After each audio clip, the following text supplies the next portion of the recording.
Hello and welcome to the Podquest of Bread. Tonight we're going to talk about pardons, and tonight we have to talk about pardons because, well, Donald Trump issued a very interesting pardon today. He had kind of cryptically spoke about this pardon that was taken care of today by saying it was going to be a pardon of a very important person. And it was going to be a very important pardon. He really built up the energy behind this pardon.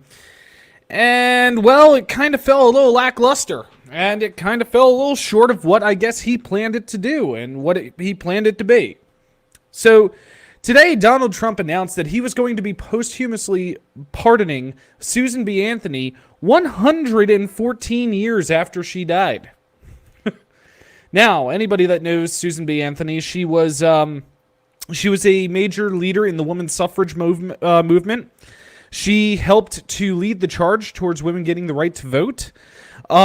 She was heavily involved in really setting up the entire system that led to women having the right to vote. And beyond that, Susan B. Anthony was fined and arrested for illegally voting. Now, I'm going to say something that is going to sound really bad. And I want anybody that's watching, any leftists that are watching, please do not just click and, X out of the broadcast here. Please listen to what I'm going to say. This pardon was nothing more than an attention grabber. This pardon was nothing more than Donald Trump trying to get people to stare at him. This pardon was nothing more than Donald Trump attempting to seem like the savior of all saviors. I pardoned Susan B. Anthony. This pardon is just another in the long line of things that Donald Trump just wanted to do in order to get his name in the history books. Because if he cared about pardoning people who were charged with voting illegally and actually cared about setting the record straight and changing the lives of someone who voted illegally, he would have pardoned someone else. Her name is Crystal Mason. But before I get to this, I just need to reiterate this. Donald Trump pardoning Susan B. Anthony, that was just him trying to set up the next record. I was the first president to meet with the leader of North Korea. I was the first president to walk across the DMZ. Now I'm the president that pardoned Susan B. Anthony. Publicity stunt, straight up. If he cared about making actual change, he would have done something bigger. Crystal Mason, a mother of three, on November 8th, 2016, voted. She voted in her, with her conscience. She voted for who she cared about, and she voted in a way that she thought was legal. What she didn't know was that being that she was under federal supervised release for tax evasion, she couldn't vote. She was a felon. It was illegal for her to vote. So 6 months after she cast her vote, she was arrested for illegally voting. She was handed down a 5-year sentence for illegally voting. And just recently, a matter of a couple weeks ago, I believe, her 5-year sentence for illegally voting was upheld. Now, I bring this up because if Donald Trump actually wanted to pardon someone that would have an actual impact and, stir the news up like crazy for illegally voting and actually take a stand for the next suffrage movement that needs to happen, the felons having the right to vote because they're people still, he would have pardoned her. But this, again, is just a publicity stunt. Donald Trump's goal with pardoning Susan B. Anthony is to try and get the women behind him. He's trying to get the feminist vote to go for him, to ignore the whole grab him by the pussy thing. He's trying to get them to ignore all the accusations of sexual assault, all the accusations of spying on underage women in beauty pageants. He's trying to get them to all ignore this by getting them to be like, oh, he pardoned Susan B. Anthony 114 years after she died for a crime she committed and she got fined $100 for. I have a question for good old Donnie boy there.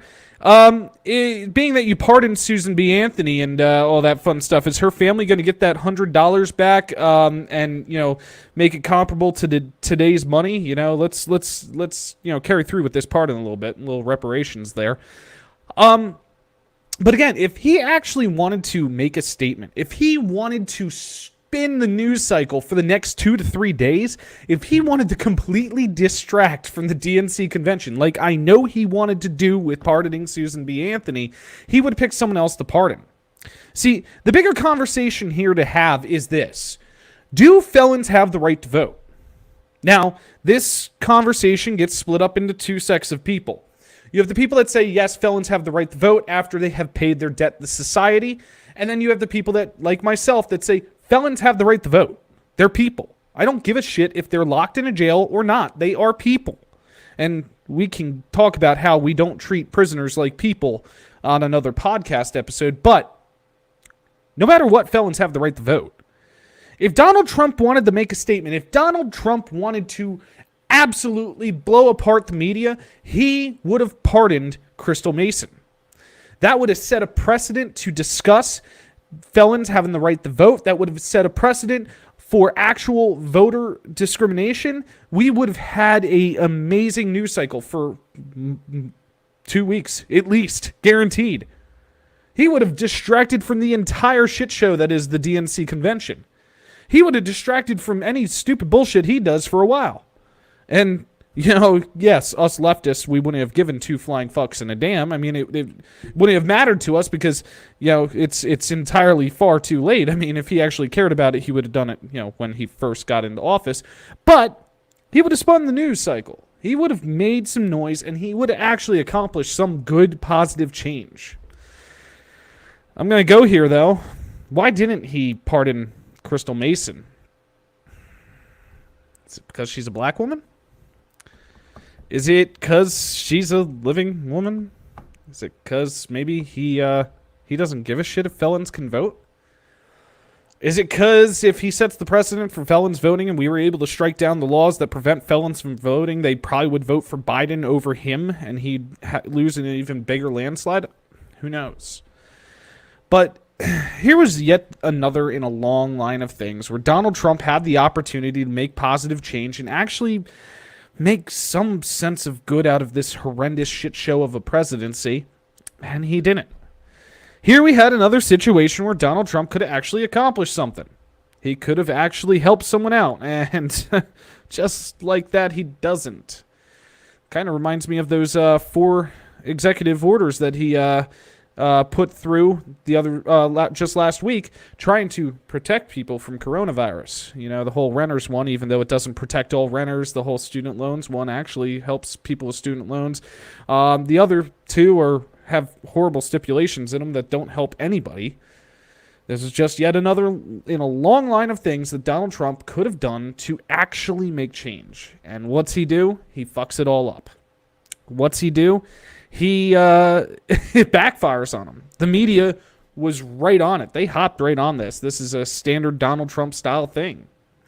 He could have pardoned some people that really needed to be pardoned. He could have gone for Crystal Mason. He could have started that discussion. He could have gone for numerous people. Gentleman from the Silk Road website, he could have gotten pardoned. He could have gone for Snowden. He could have gone for Julian Assange. He could have done a lot of things with this, but instead, what's he do? He pardons a dead lady, because 2020 isn't crazy enough. Anyway, thanks for watching the Podquest of Bread, where tomorrow, hopefully, we'll come at you with yet another thing, another discussion on leftist ideals, and a quick plug while everybody's still paying attention to me. September 1st, general strike. Everybody, let's turn out. Let's put the hurt where the government's, or where their wallets are. Let's turn out in numbers and in strength, and let's create positive change. Let's demand change, and let's demand that we, the people, actually get what we need to get through this pandemic. That we get guaranteed that we have health care, that we get guaranteed we have access to the food, that we are guaranteed we don't lose the homes over the roofs over our heads. September 1st, general strike. Let's shut this bitch down for as long as we have to. Hey, guys.